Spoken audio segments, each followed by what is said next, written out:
Hey, what's up? So today we're going to talk about 5 mistakes that I see beginner DPs make all the time. As a professional colorist, I've worked on hundreds of videos for all kinds of DPs from very high-end stuff. And so I've seen a lot of different kinds of work. I've worked with a lot of different DPs from beginner to super advanced. And so these are a lot of the mistakes that I see beginner DPs make all of the time. In no particular order, let's get started. This intro intentionally left blank.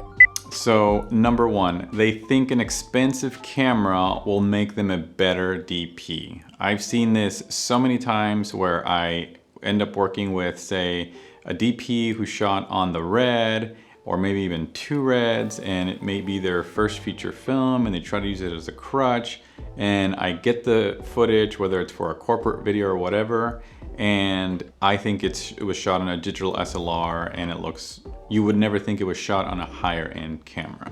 And then I've also seen the opposite end where I've worked with DPs who maybe shot on something like the 5D or the 7D, and they have a lot of experience. Maybe they did it, you know, as a favor for a friend, and I see these projects and they look like they were shot on an Alexa with a large crew, and then later I find out that it was a small crew of like 5 people. So that's the first thing I would say. Learn the craft. Don't buy an expensive camera. What I would say is buy what you can afford, learn to use that, learn to use lenses, learn to use lighting, and that's what's gonna make you a better DP. And the camera doesn't make you a real DP, it's the talent and the experience that makes you a real DP. And now for number 2, it's that beginner DPs don't do test shoots, okay? So if you're shooting a project, it doesn't matter what that project is, if you don't go to the location, don't scout it out, don't do some kind of shooting where you show up with your camera, especially if you're able to show up with the camera that you're going to shoot on, grab some footage, you know, bring it into Premiere, bring it into Resolve, Final Cut, whatever you have, watch the footage, see what the lighting is like in there, maybe make some preliminary LUTs, reach out to a colorist, see what they think in terms of looks and stuff like that when you're planning. One of the worst things that I see all the time is that very little planning is done ahead of time. They might go and scout the location, but they don't bring a camera, they don't do tests, they don't you know, try to polish the look that they're going for. And then at the end, they kind of have a fix it in post mentality. And again, this is mainly for beginner DPs. Professional high-end DPs, they'll go in there, they'll shoot test footage, they'll run it through DaVinci Resolve, they might reach out to me, and then I make maybe a temporary LUT, or maybe they try to like make some sort of deal with the location that if they can come in for just 1 hour, you know, set up some quick lights and do what they can to get to know the location as best as possible.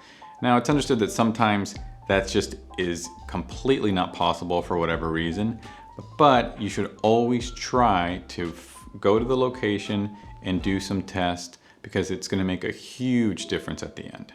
Okay, so number 3, they try to do everything in camera. So what I will say about that is it's great to, you know, try to get a look in camera and not necessarily have a fix it in post mentality, but always remember what you can do in post-production in terms of the grade. Not necessarily to fix things, but what is possible, what you can probably do in the grade later, or what you can probably have, you know, the colorist do later. A lot of times I'll, you know, realize that DPs maybe spent hours and hours trying to tweak a little light to remove a reflection, or, you know, do something like that, when they could realize that in post, the colorist can simply just, you know, throw a window up there and in 3 seconds remove that reflection. Or they try to make something look dark and, you know, really have a darker cinematic moody look, and they try to do it in camera, but then for whatever reason something goes wrong and they try too hard to nail it in camera, and then that whole scene will end up underexposed. So I would say when you're shooting, know what is possible in post-production. Again, not what can be fixed in post-production, but know when you can light something a certain way to, you know, retain information, and then what can be done in post to, say, bring that down to have rich shadows without underexposing an entire scene or overexposing an entire scene, or, completely screwing up, the white balance in a scene. Know how you should shoot something so you get the best image in the grade. Okay, so number 4, just like some beginner DPs have the mindset that maybe a better camera will help them or save them or make them better DPs. A lot of beginner DPs also think that if they shoot something in RAW, then they've covered all their bases and they have all the latitude they can, they need, and they have very few problems. One thing to remember is RAW is not infinite dynamic range, which is a huge misconception, especially amongst beginners. Just remember that RAW only has a more broad dynamic range, a broader dynamic range than, say, a digital SLR. I see all the time where someone, shoot something a certain way and then they think it can be recovered in post-production. Shooting in RAW is great, but don't use it as a crutch. Always try to, get proper exposures.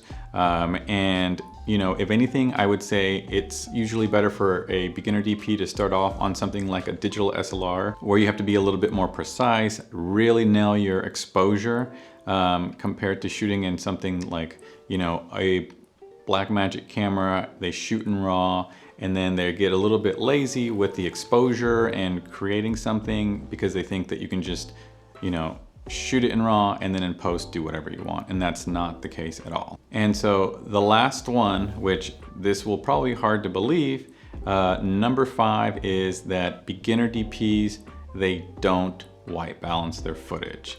They leave their white balance to auto, or maybe they go outside and they set it to, daylight to come inside. They might change it to tungsten, but a lot of times they just forget, that should be something where you always set your white balance. And that's I'm kind of piggybacking off of the previous things that I've mentioned before, whereas they shoot in, log is the most common thing. And they think that shooting in log is maybe like shooting in RAW, and they think that in post they can fix white balance. That's the most common thing, where they have maybe say a digital SLR, they shoot in log, which is great, but they don't white balance. And then in post-production, their scene ends up way too yellow, way too blue, and then they normally think, but I shot in log, like, can't you fix it? And it's no, log doesn't necessarily do that. It might help a little bit, but if you're outside and set the complete wrong color temperature and your scene is completely orange, you can make it less orange in post, but you can't fully white balance it. And if you do get it somewhat close to being white balanced, usually skin tones will just look weird, colors will look weird, you'll get noise, and you won't get a good clean looking image. So always white balance, no matter if you're shooting in RAW, log, or anything else. Okay, so those are the top 5 mistakes that I see beginner DPs make. You might have made some of these, and hopefully you learned something. If you did, definitely like, subscribe, and I'll see y'all next time.